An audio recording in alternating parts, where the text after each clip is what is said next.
Hey, Drew. Hey, Mark. Not to be much of a downer for you today, but are you familiar with the doomsday clock?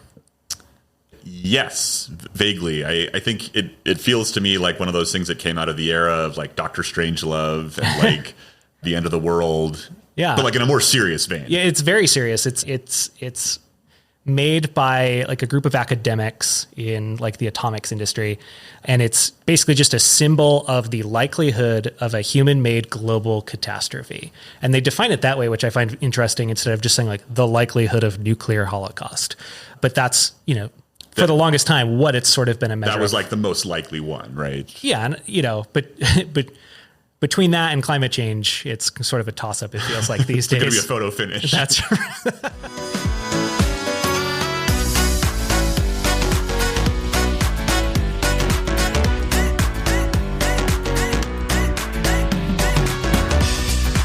For the captive ball. That's right. So, I thought, wouldn't it be fun today to talk about the doomsday clock? And specifically, I wanted to test your knowledge a little bit about it. You're a little bit late to target it in the Doctor Strangelove era. It actually came out, it was like released as an idea in 1947. Oh, okay. So very, very shortly after World War II. Yeah, well, some people were probably already worried about it. Rightly so. I think rightly so. And then, right on the heels of that, right, basically the Soviet Union is having their arms race to build their own bomb, and thus like the need to say maybe someone should be measuring how close we're getting to the edge. So some fun trivia for you. Do you know what the doomsday clock, I should mention, is a current, like it's persisted into today. And so there is still this group that measures this likelihood of how close we are to the edge of human-made global catastrophe. New group of people, though, right? Yeah, I mean, I assume the old ones are dead. It's the Doomsday Clock of Theseus, right? Is it the same group? Is it? I don't know. Anyway, not important. I mean, that's true then for any organization. Like, is it ever, like, is the GE of today, like, still the same GE of, like, Jack Welch's era? Like, come on. Financially, certainly not, but... Well, okay. Poor example. Yeah, anyway. Right, anyway, so my question for you is, what's the current clock setting? And I guess, for everyone listening and for you, although I assume you're familiar with this, the way they measure it is like minutes, or measurement to midnight is like the way that they designate the clock settings. And like how close we are to midnight is like how close we are to catastrophe. Right. Midnight is, oops, we're dead. Oops. Okay, so the current clock setting, do you know what it is? It was last adjusted in 2023. Oh, wow. Okay. So I'm going to try and figure this out by like starting from the beginning. I don't know what it started at, but I want to say it was like 15 minutes to midnight. It was incorrect, but I do have that is a separate question for you later. Okay, well, I've got three times I'm going to test you on. Okay, this is not going to go well then. So I'm going to say it started sometime, before midnight, and I feel like they were incrementing it in like, something bad happened 1 minute closer to midnight, 1 minute closer. And they just kept doing that. And then, things like Cuban Missile Crisis happened. I don't know, like all bad things continually marching 1 minute toward midnight. And then they realized like, this isn't going to work, guys. Like we got to start doing like 10-second intervals or something, because we actually haven't died yet. Right.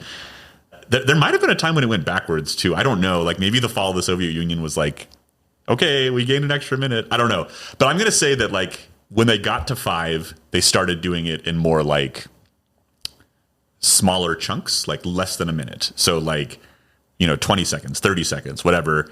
But it's been progressively marching. And I'm going to say we're at 2 minutes to midnight.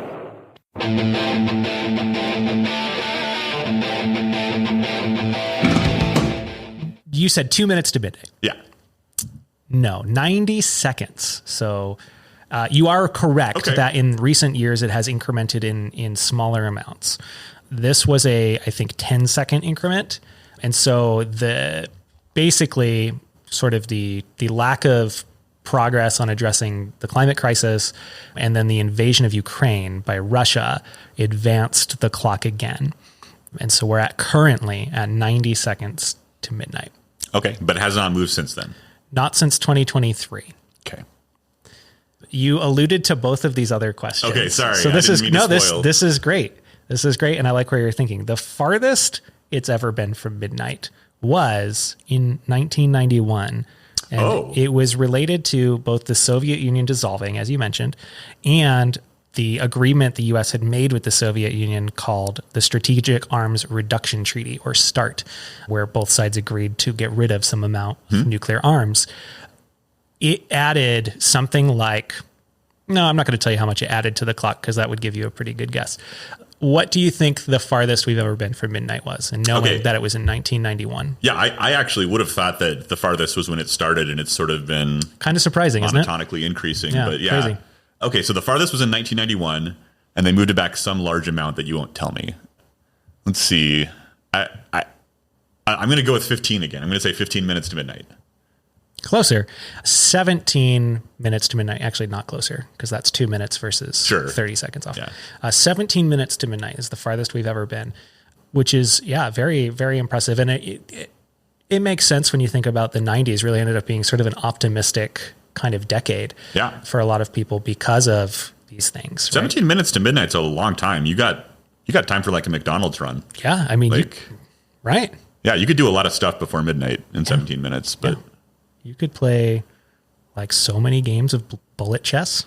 It's crazy. Yeah, well, I could play probably like 15 games of pinball. Yeah. All right. So lastly, what was the initial setting on the clock? Okay. So we already said it wasn't 15 minutes, and I know now that it has both gotten closer and farther in the meantime. So I'm going to pick 10 then this time. It seems like a nice round number. 7 minutes. They don't justify why they chose that number. So it's unclear to me why it was 7 minutes to midnight in 1947. Maybe because it was 1947 and then they were like 7. Someone just like looked at a calendar. Maybe it was like 10 minutes, but then it very quickly, I should note, like it very quickly changed after that, because then when the Soviet Union had their like Tsar Bomba test, like very quickly were we at like 5 minutes to midnight. People were like, oh, so the Cold War, it's happening. Okay, great. Yeah. So obviously, we're talking about that because, as we always do, we talk about pinball. And today I wanted to talk to you about a great pinball machine from a manufacturer we haven't seen before. And this game is called Total Nuclear Annihilation. What a friendly theme for pinball. I know. Let's get into it. So Total Nuclear Annihilation came out in 2017, and it was made by Spooky Pinball. Oh. Okay. They're a manufacturer we haven't seen before on the podcast, but you have seen at least a couple of their machines, some of which I hope we get to discuss at some point. If you're a listener out there, you might have seen a Spooky pinball machine if you've ever played Rick and Morty, or maybe if you've seen Looney Tunes, which is their newest game out as of the time of this recording. This game was created by a guy named Scott Denisi, or at least that's how I'm going to pronounce it. So Scott, if you're out there, I'm sorry if I'm saying your name wrong.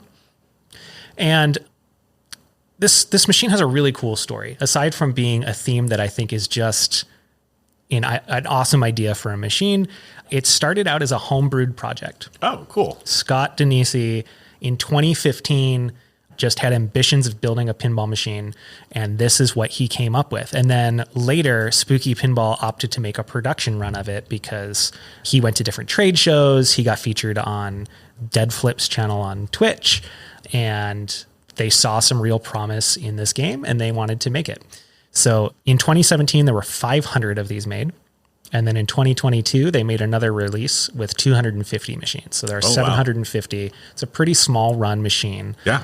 And we're lucky enough that there is one close by to us that we're going to be able to check out. That's awesome. One of the other things that I think is really kind of cool and worth calling out, if you want to check it out after the show, is Scott made a whole blog on his website, detailing the construction process to coming up with the theme, to the different code releases that he's patched and made and published out there, as well as his journey to getting it produced with Spooky. And it's a fascinating read to see, this guy's journey into building his own machine to getting a production run made. So the same guy designed kind of like the play field and wrote the code. That's right. And he did the music, he did the sound effects, he did all of it. Wow. Props to him. That's quite an accomplishment. That's amazing. And it's cool because you go back through the blog post and you see quite the journey that it was in terms of how long it took. And he says, right, in his blog that he started out making this as basically a love letter to the old era Bally pinball machines. So he wanted to design something that had kind of a single play field and really harken back to the design and aesthetic of an 80s machine. Okay. And as part of that, he then chose Total Nuclear Annihilation as a theme, as like a cyberpunk, like retro futuristic vibe, because that fits the 80s aesthetic, right? Like now the machine itself plays like an 80s machine, and now aesthetically it feels like it wouldn't be super out of place in the 80s because of the design choice he's making. So that's the idea behind Total Nuclear Annihilation. Okay, so what makes it like an 80s machine? Yeah, so the main idea, right, is first of all that you have a single play field. There is no like upper play field kind of area. There are no like big like rails coming back down to bring balls to you. Like everything is sort of self-contained. It's like no ramps. Yeah.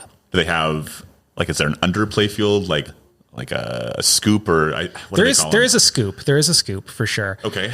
But there's there's basically one objective, and the idea is you're this kind of anti-hero in the cyberpunk anti-hero in the 80s, and you're trying to destroy these different nuclear reactors. And so the gameplay loop is going to be very sort of singularly focused. There are a bunch of stand-up targets, which I feel like is very 80s kind of specific. Okay. And you're going to hit a bunch of stand-up targets to light the start of a mode, hit the scoop to start the mode, and then in the top of the playfield is like this like reactor space, and it's sort of this enclosed looking area with an upper flipper that like you try and bash stuff to get the reactor to go off. Yeah, I think that's how nuclear reactors work. Hey, look, man, I'm not a nuclear engineer. I don't know. It very well could be. Yeah. I mean, there's no way of knowing. There's no way of knowing. I've seen the show Chernobyl, and I feel like there are a lot of standing switches. So I think I saw a Russian guy with a hammer hitting stuff. Yeah, so it's kind of an interesting it's an interesting nod to the era of Bally pinball at, I don't know, was that their heyday, like the 80s? Probably, yeah. Okay. So yeah, kind of a love letter to that. So a couple of things to know about the machine. I mentioned the objectives. We're trying to advance the reactor. You hit the stand-up lights to start the reactor scoop, hit the scoop to start the reactor, advance the reactor by hitting either spinners or the switches and slingshots that are in the reactor core, which is like this upper area of the play field that we'll see. And then you do that until there's going to be a display counter on what looks like a TV, like an embedded TV screen in the back of the playfield, until that display counter surpasses a count of 99. Once that happens, you hit some sort of shot to blow the reactor up, and then you advance the progression, that shows on the screen. Okay. A couple of gimmicks that are worth calling out. There are 2 skill shots to be aware of. One is called the hands-free skill shot. If you manage to basically hit with the plunger to where the skill shot, it's like your standard skill shot where there's like 4 slots at the top. Oh, okay. And if the ball drops into the lit up one, you hit the skill shot. If you hit it hands-free, because in a lot of pinball machines, if you use the flippers, you can change which channel the light is indicating. Oh, uh-huh. Do you know what I mean? If you hit it hands-free, so you don't use the flippers to change that shot, you get 100,000 points. You automatically complete the reactor grid, so you're ready to start the reactor mode, and it lights one of the out lanes for ball save. If you use the flipper to adjust the lane for the skill shot, the assisted skill shot, if you will, you only get 50,000 points. You don't start the reactor, but you still get the ball save lane. Oh, that seems like a no-brainer. But okay. Yeah, so something to look out for sure. That's going to be something to try for. And then the other kind of neat gimmick, and as I found this out, this is the first time this has ever been done in pinball, is what is now known as the Denisi ball lock exists in this game. Oh, wow. And the way the ball lock works for multi-ball here is it's an inline ball lock off to the right. And what makes it unique is that it's 3 balls that are held in line, each by their own drop target. That has apparently never been done in pinball to start a multi-ball. Okay. So, but as far as unlocking, as far as I can tell, you knock down the drop target, and then you shoot the ball up there again, and the drop target comes back up. And it's just going to trot each ball in subsequent order. Okay. And then hit it again, presumably to start the multi-ball. That's pretty amazing that in the year of our Lord 2024, someone is inventing like a new thing for pinball. Yeah, let's be clear. That was invented in like 2015. Oh, 2015, when sure. When he did it. Okay. 9 years ago. Yeah. So it's pretty impressive to invent a new mechanic for pinball, especially in a machine that is like trying to be like of an older vintage. Yeah. One thing that I also want to mention before we go play it, because I'm not sure either of us are going to be good enough to get to it. There are 9 reactors that you have to... All of which we're trying to destroy. Yeah. Yes, you're destroying reactors because you're advance like the Doomsday's clock a little bit. I guess so, because you're an anti-hero and like, boo, nuclear power. That feels very 80s. Yeah. I guess. If you destroy all 9 reactors, this game has, instead of starting like a wizard mode, the game shuts off. Okay. And it's an intentional design choice to signify like, you have, good job, idiot. You've just destroyed the world. And so it gives you like a massive bonus, and then like the flippers die, like the entire, like everything like just kind of shuts off. Like game over, or does it literally turn the machine off? I don't think I think it's like game over, flippers stop. They might turn off. It's unclear to me if the lights turn off like in the playfield and like just go silent. But my understanding is like everything is supposed to sort of just kind of die out. That's... And then I think if you have any balls left, it would start like your next ball and you would still have like that big bonus paid out to you. Oh, okay. But you lose a ball though. Yeah, like it ends like, congrats, you've beat the game. Zoop. I wonder if you could do it like on every ball and have 3 full shutdowns. Yeah, it would be interesting to see. I haven't tried to spoil myself on what that looks like. I'm sure I'll get it. I'm sure. Well, maybe. So with all of that in mind, any other questions before we go check this thing out? No, let's go. Let's do it.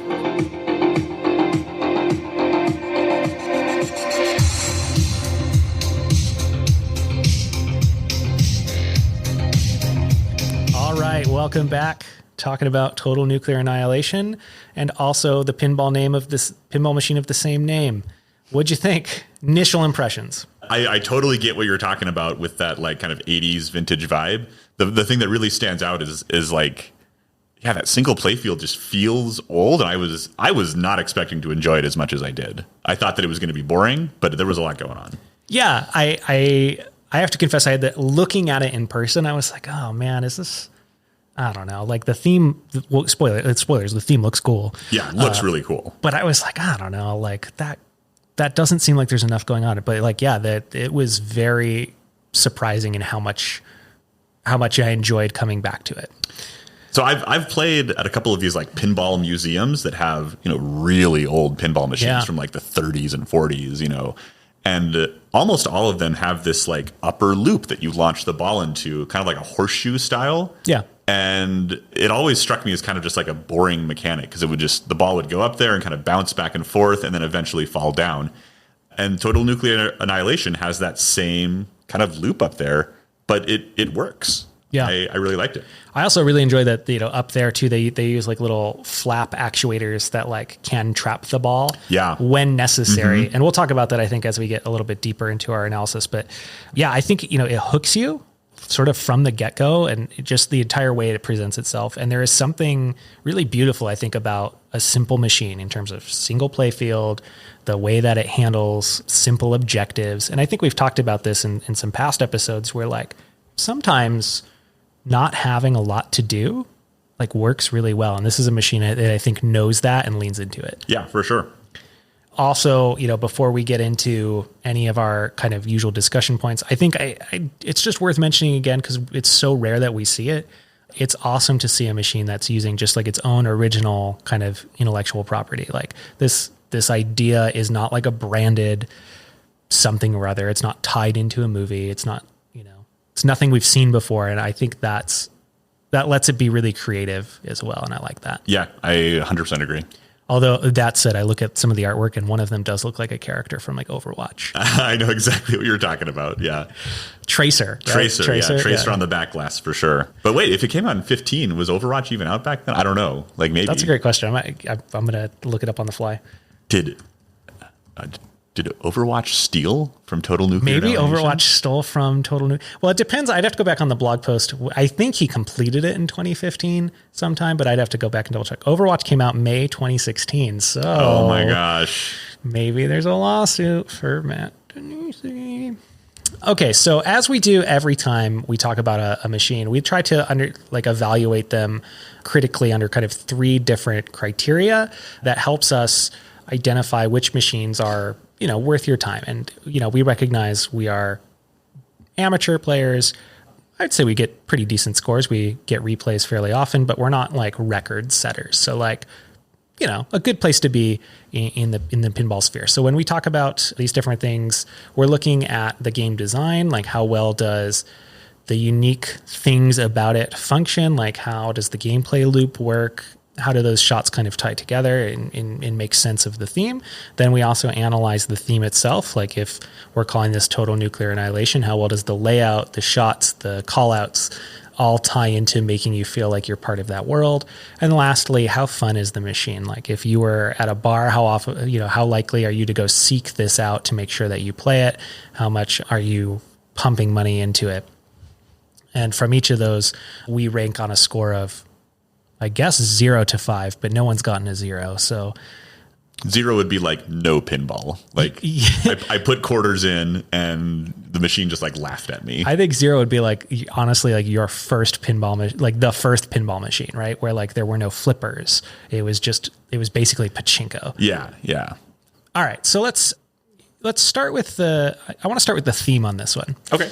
And to kick things off, I think the theme is just absolutely incredible. I think the fact that the creator set out to make a machine that felt like an 80s era pinball machine, the theme really ties into it. Like this, if someone told me this game was released in the 80s, minus the like obviously nice like computer screen monitor in the background, I would believe it. Like the gameplay loop feels authentic to the era.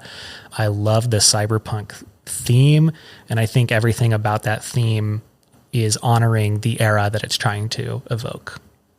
Yeah, for sure. I love the theme. I like the music quite a bit. It's good. It's good pinball music, I feel like, and it's tied to like game events, and it gets faster when you're doing exciting stuff. I absolutely love the lights on this machine. There's so many LEDs that are just amazing and do cool like effects when you blow up a reactor or when you hit something. And also worth noting too, like the light at the top, there's like a topper light that's like a red like siren light basically. And so like when a reactor is being attacked or like you're trying to get it to go critical, like that light is like flashing around. So one, I think that's probably cool because it maybe draws, spectators, but two, like adds to that like frantic feeling you have of like trying to complete this thing. Yeah, it certainly did feel very tense when you had those moments of trying to destroy a reactor, especially when the reactor I think goes critical is what it is. Yeah. And you're trying to hit a couple targets that like should be pretty straightforward to hit, but like I don't do well under pressure. Yeah, and so it always feels like it's to your point too. Not only the lights, but the music, like everything about. And there's like a big shaker motor. Yeah, that, it is this like pulsing. Like the reactor is going critical. Yeah, I think all of that leads to this sense of urgency in a way that's really charming. Yeah, I also to the end the fact that it's an 80s style machine with like modern touches. I do like that there's like a back screen, but I like that they use the like fake CRT TV kind of like static buzz looking. Yeah, it's a good effect. Things. That said, the sort of negative I have against it for theming, and this is so minor, is I feel like there's not like a lot of unique call outs or sounds to the machine. Everything that does exist is very theme appropriate, but like, I don't know, I guess I could use a little more variety in like things that are being called out or. Yeah, it almost feels like one of those touches that like you don't think about until it's missing, right? Like the audible call outs and kind of just like more immersive sound effects. Yeah, I think that's a really good way to put it. Do you have anything else on your theming notes that you wanted to cover? Yeah, I guess this is sort of gameplay, sort of theming, but like I loved the effect of the ball bouncing around in the reactor area, like when it's going critical. I think that is just like so on point for, a nuclear reactor going critical. It's like the ball is, I don't know, neutrons, bouncing around and it does that because there are some like, I don't know if they're pop bumpers or what up there that there's a couple of slingshots. There's probably, one to the right of the upper flipper, and then there's one above the upper flipper. So it's just those two, but they're on like a slanted angle. Yeah, they're on like the right angle. So where if you get it into there, it starts bouncing around like kind of out of control in like a fun way. And I really like that as far as the theme. The one downside, I guess I want to call out just because I can't be 100% positive. I feel like I really liked the back glass art and the cabinet art. And then it just felt very out of place compared to the playfield, which felt kind of plain. Yeah. Now that you say that, I think that's pretty evident. And I wonder a little bit if that's because the playfield design probably hasn't really changed from the iteration from when the creator homebrewed it, right? And so like an easy thing for a company like Spooky to do in a production run is say, okay, great, we'll update the cabinet art, we'll update the main the back glass, and from there, that really makes the theme pop, but to the detriment of the playfield. And I don't know how easy it is to reprint a playfield. I think it'd be hard to redesign the art of the playfield, given that there are cutouts for all the lights and all of the mechanical parts. So maybe they just didn't try to do it. But I don't know, it felt out of place. That's it. Yeah. On the other hand, I do think that leans into making it feel old, in the way that like the objectives for the reactor are just like circles with numbers in them, and then they light up different colors. And like that is... Yeah, I didn't mind the lights. I guess it's just like I expect more graphical detail, I guess, on playfield. Yeah. Well, I guess what would you have liked to seen? Maybe that like tracer character from the back glass, like blowing up something, or mushroom clouds, or like little nuclear symbols, or like a nuclear reactor building or something. I don't know. Yeah. Yeah. Okay. I see where you're coming from. That makes sense. So from a theming perspective, what did you give it score wise out of 5? So I give it a 4 out of 5. I felt like overall, like you said, everything that's there is actually like pretty solid and like on brand. And like, I really love the lights. I really love the effect of the reactor going critical.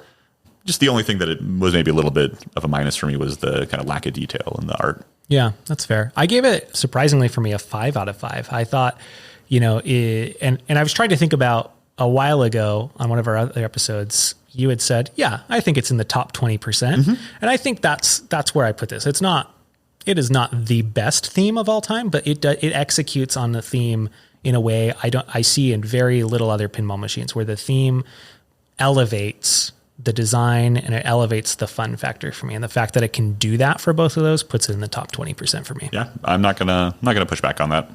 Sure. All right. So then let's talk about the design elements. I think that's probably where I want to go next.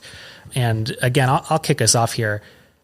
The design, as I've already mentioned, I think ties very well into the theme and the vibe of the machine itself, right?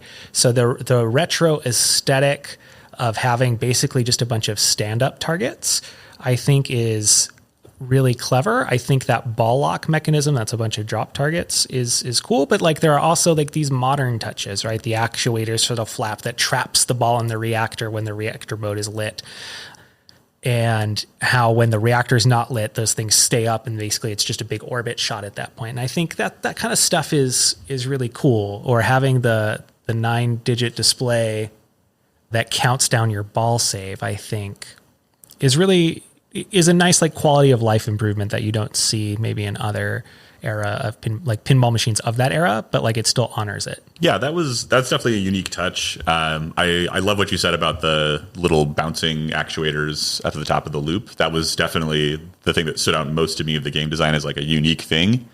Because sometimes when you hit that horseshoe loop at the top, it's going straight through. Yep. And other times it's getting trapped in there, and it's cool that they can control that. Because I think, I talked about the old style machines where they had those same kind of bouncing pegs, but they didn't control them. And so it was just always, a one-way gate going in and bouncing and then falling down. But being able to switch that, I think, is just like a super cool feature. Yeah, it's cool. It actually, for a single playfield kind of machine, and effectively there's just like the one main objective, which is just going for those reactor shots. It actually gives it like a little bit of depth of gameplay that way, where it feels like, oh, I'm not in a reactor shot. Cool. I can like go for these like sort of orbits or whatever. And it makes it feel like there's more going on maybe than there is in terms of usable space. Yep. That said, as far as the design goes, I think that's another real strength of it is it's a simple game, and there's a clear progression of like what you want to be doing. Hit the stand-up targets, hit the scoop, then go to the reactor, then hit the reactor kill shot. But there is a real challenge there that made me want to keep coming back to the machine. And I thought that was I don't know, just like there's something clever about the design there that it executes in that way. Yeah, I agree. It's definitely really fun, and I think designed very well. That said, I guess the way I feel is that within the limitations that the designer chose, which is this kind of old single playfield style, it's executed very well. But like those are some pretty harsh limitations, and pinball has gotten a lot further from that era.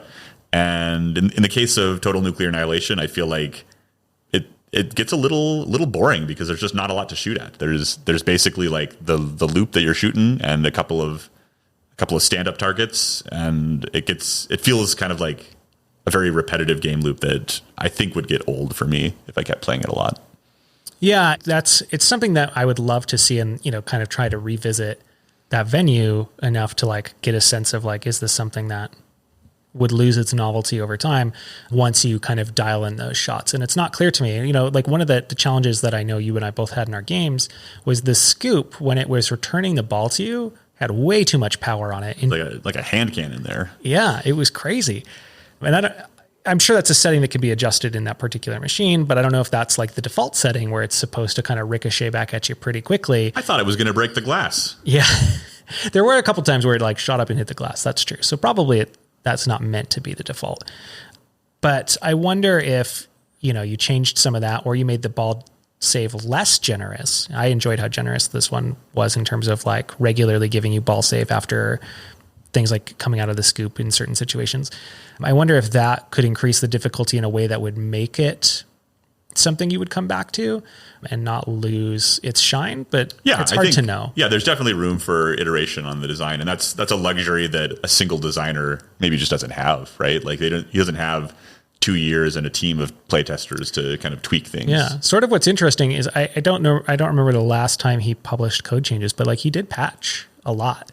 Like there are a number of versions that came out. One thing that one mode that there's two modes that I want to talk about that he came out with that are pretty cool. One is a co-op mode. Oh, nice. Where it's you and whoever else you get to join you on the machine, just trying to destroy all 9 reactors together. And so I think that's a real achievable way to see that kind of kill screen. So it's like basically two games that are working towards the same objective. Exactly. So 6 balls instead of 3. Yeah. Or presumably that would work all the way up through 4 players. Oh, okay. Yeah. But we never tried to add more than 2, so I couldn't tell you actually if the machine. No, I can't think of a pinball machine that doesn't. Of course, yeah, presumably, 4. Yeah. And then another patched release. So that was one of the patch changes. One of the other ones was a 1-core mode. And so if you wanted to get into like a competitive game against a friend, it's just you just have to destroy 1 reactor. So is it time based? It's a little bit time. I think your score ends up being time based. Okay. So you get a higher payout for finishing sooner and being efficient with your shots. Yeah. Otherwise it's just about how many like slingshots can you hit before you drain. Yeah. Right. Like, yeah. And it's interesting, he writes in the patch notes, like this mode is meant to focus like efficiency of shots. And like, it's a nice thing to see a designer do and try and think about what are fun ways to engage my audience in a way that is accessible for a lot of people. Yeah, I like having those kind of alternate game modes, especially if somebody either owns the machine or it's on free play somewhere, and you don't have to worry about wasting 50 cents or 75 cents or whatever on this experiment. You just kind of have fun. Yeah. So from that point of view, from a design perspective, I think this is a 4 out of 5. I think it's above average. I do think some of the limitations you talked about from just sort of choosing to emulate this era of pinball, it does sort of take away from it a little bit. But otherwise, I think this, executes on its vision very, very well. Yeah, I think those game mechanics you mentioned that we didn't get to try are very cool. I'd like to go back and find a way to play that again for sure.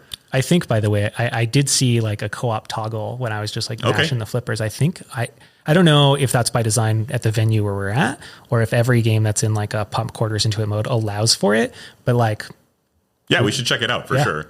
For me, the kind of like overriding factor on the design though is just that like there's this big reactor in the middle of the playfield that takes up so much space. And it feels like you really can't do a lot in it. Even though as much as I like the effect of it bouncing around in the reactor, there's like a flipper in there that feels kind of worthless. Like it doesn't really very affect. small. It's very small. Like a standard flipper would go better there, I think. It felt like it didn't do much. And so you have a huge element in the middle of the playfield that doesn't feel like it gives the player a lot of interesting choices. It's true. And interestingly, it is basically, it's mostly not used until you unlock the reactor mode anyway. Like it's sort of off limits. Like because that horseshoe, you'd have to do it with such low power to fall down in there intentionally without the reactor. And even if you did, to what end, right? Like it's points. Yeah, I guess you get some points, but I doubt that it's like satisfying or worth it. Anyway, that's kind of the main downside for me. So I gave it a slightly lower score. I gave it a 3 out of 5. Okay. One other, this is actually, I think, a segue into the fun discussion for me. So I'm going to mention it now. Like the design element of that ball lock that's unique to this game is worth mentioning, right? So it is kind of, I would, if you had asked me ahead of time before we went to the bar or after we had played it, I don't know how I'm trying to say this.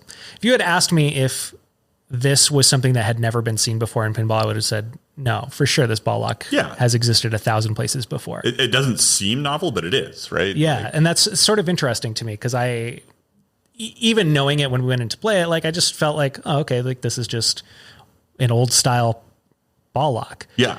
But the novel factor and the thing that, reflecting back on it is, the fact that it's locking 3 balls with those drop targets is pretty unique. There are machines that I can think of that are probably older than that lock 1 with a drop target, but locking 3 is sort of interesting. Yeah. It was cute, I guess. Like it wasn't it wasn't as big of a design element as I thought it was meant to be. Yeah, I think fundamentally a ball lock is a ball lock, right? Like it's capturing balls, you're saving for multi-ball. And a lot of times it's not even actually capturing a ball, it's just incrementing like a number somewhere. Yeah, right. Well, and so that's gonna pivot into the fun section quite nicely because as you remember, and I think we were both victims of this. Yeah. If one player locks 3 balls, or 2 balls, I guess. It's a 2-ball lock and then one to retrieve. Third one will get it, I think. Yeah. If those 2 balls are locked and then you drain, those 2 balls remain locked, which is not unusual for machines. As you mentioned, there is a way to have a smart sensor somewhere to remember which player has locked which balls and when to release them or not. Yeah, and I feel like that's something that they've been doing for decades. Yes. And this machine, I then think, as a conscious choice, makes it possible to steal ball locks from your opponent. So we both had this happen where we had trapped 1 or 2 balls and then drained. And then the next player, the first thing you do is you target that shot and then you just get basically a free multi-ball with none of the work. And that is frustrating to say the least. Like the first time I think it was kind of it was funny. It was funny. Yeah. But like for me, it's not satisfying to get it. And it's really frustrating when it happens to me where I lose a chance on a multi-ball. Yeah, especially because those multi-balls, were some of the ways that's how you score the points. We jacked our scores up. Yeah, for sure. So that, immediately that's like a big red flag from the fun factor because I felt like, and as a reminder, when we're evaluating the machine, we're playing together back to back. Yeah. Sharing, I don't know what you would call that, multiplayer. Yeah.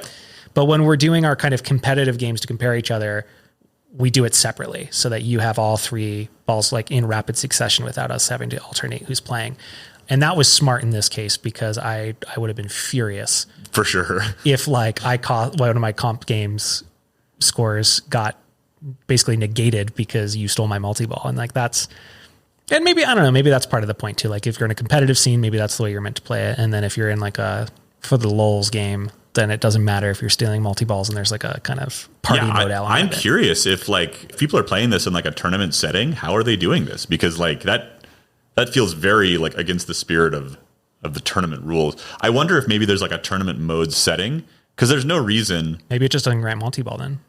Yeah, either no multi-ball, but there's no reason they couldn't do this kind of virtual ball lock counter kind of mechanic. How would you do it? So you could capture the first 2 balls, and then the third time you hit a drop target, just don't drop the target. Then just treat it as but then if I don't have the full power, but I touch the drop target, it wouldn't have locked it in any other circumstance, but now this player's getting treated to a lock. I think you're right. Yeah, maybe not. Or maybe just every lock has to be a virtual lock then. I don't know. Yeah, maybe in a comp mode, Yes. Maybe it hits what you would do is you don't lock the ball, but you launch the drop target. So hit the ball all the way in the back, let the ball fall back out, then drop target comes up for player one. Yeah. Okay. Then for sure. Player two comes out, drop all the targets. And to your point, if this guy's still cutting software updates, he could do that. And maybe he has, maybe we don't know. It's true. I didn't review all the patches and I didn't look at all the That would go a long way for me, I think, because the novelty of stealing your friend's multi-ball wears off pretty quick. Yeah. And, on the flip side, though, right, the multi-ball, when you get it, and whether you get it legitimately or not, is a lot of fun. Like, it's very frantic. Sure. It's fast. Again, to your point about the lights, like, you like to say, you like to think, I think all multi-balls are sort of the same, but for whatever reason, this one hits the spot. No, it's a fun one for sure. I enjoyed it. But yeah, that was the biggest downside for me on the fun factor was kind of that multi-ball issue. Yeah. I also didn't like the scoop being so powerful. Yeah. It ball saved if you didn't catch it or whatever, which is, I guess, fine. But what's the point of launching it out so fast? I don't know. Yeah, I agreed with you there. And you said it, I think, in the sort of the design scheme. But for me, I don't know how long the appeal is for this. Like if this were a home collection kind of game, yeah, once you figure it out, I don't know how long you're sticking with it. But on the flip side, I do feel like this is a fun enough machine that every time I go to a venue with it, I'm going out of my way to play. Like if I had one machine that I could play while we were at that bar, it's going to be that one.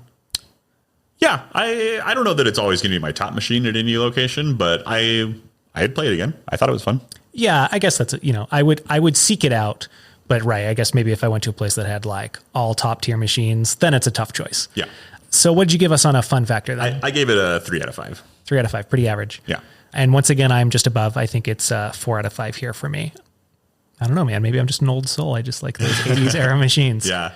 So as we do with every machine, as I alluded to, we play some warm-up games, and then we do compete to see who had the highest score for the day.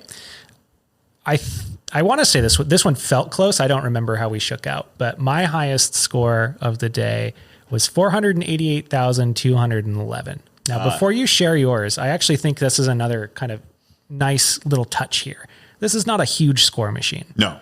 And I like that because that feels also pretty authentic to the era it's emulating. Mm-hmm. And again, I can't remember if we've had this conversation on the podcast or not, but I think part of that is literally an integer buffer. Yeah, the computer cannot count higher than 3 million or something like that. Yeah, right? Obviously this one I'm sure could, but yes, I like that they honor that touch. Anyway, so 488 to 11. Yeah, it was very close. And as you mentioned, I don't think either of us were setting any records. We didn't put any scores up on the machine or anything. I think I destroyed 2 reactors, maybe 3. I think I got 2. I know you destroyed more than me. So if I got 2, I think you got 3. I maybe made some progress on the third then. I don't know. I did 521, 812. So 521,000. That's a good game. 12. And, I think thanks to our efforts, we stave off nuclear annihilation for another day. Yeah, by not destroying nuclear reactors. That's right. We're doing our part. Yeah, I guess my closing thoughts on that are just that it feels kind of awkward to be the cause of nuclear annihilation rather than trying to fight against it.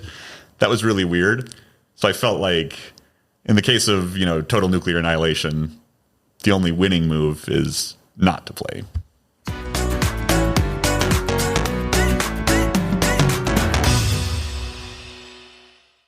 Greetings, Professor Falcon. How about a nice game of chess?